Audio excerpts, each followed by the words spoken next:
আজ আমরা বানাচ্ছি এগ চিলি। এই রেসিপিটা স্টেপ বাই স্টেপ ফলো করুন আর ঘরে বসেই বানিয়ে নিন এগ চিলি। সবার প্রথমে একটা পাত্রে নিয়ে নেব 100 গ্রাম ময়দা, 100 গ্রাম চালের গুঁড়ো, 1 চামচ নুন, 1 চামচ গোলমরিচ আর জল। এইবার সবকটাকে ভালো করে মিশিয়ে একটা ব্যাটার বানিয়ে নেব। ব্যাটারের কনসিস্টেন্সিটা আপনারা স্ক্রিনে দেখতে পাচ্ছেন। 6টা ডিম সেদ্ধ করে মাঝখান থেকে আধখানা করে কেটে নিয়েছি। একটা পাত্রে শুকনো ময়দা আর আরেকটা পাত্রে যে ব্যাটারটা বানিয়েছি সেটা নিয়েছি। এইবার ডিমগুলোকে একটা একটা করে প্রথমে শুকনো ময়দায়, তারপর এই ব্যাটারের মধ্যে কোট করে নেব। এইবার একটা কড়াইয়ের মধ্যে নিয়ে নেব রিফাইন তেল।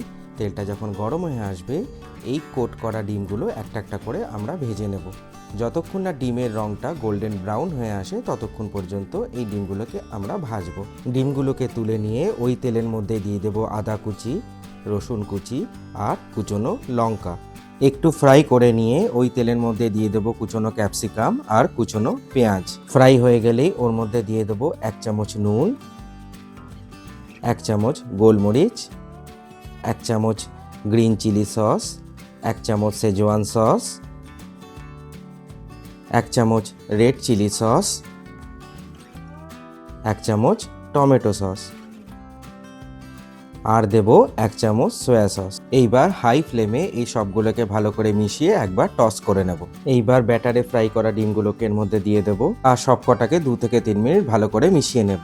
2 থেকে 3 চামচ কর্নফ্লাওয়ারের স্লারি অথবা ঘোল অ্যাড করব গ্রেভি বানানোর জন্য। ফিনিশ করার আগে এর মধ্যে 1 চামচ রোস্টেড তিল অ্যাড করব। আমাদের এগ চিলি রেডি হয়ে গেছে পরিবেশনের জন্য। আমাদের এই রেসিপিটা যদি আপনাদের ভালো লাগে তাহলে আমাদের চ্যানেলটাকে সাবস্ক্রাইব করুন, লাইক শেয়ার কমেন্ট করতে কিন্তু ভুলবেন না। ধন্যবাদ।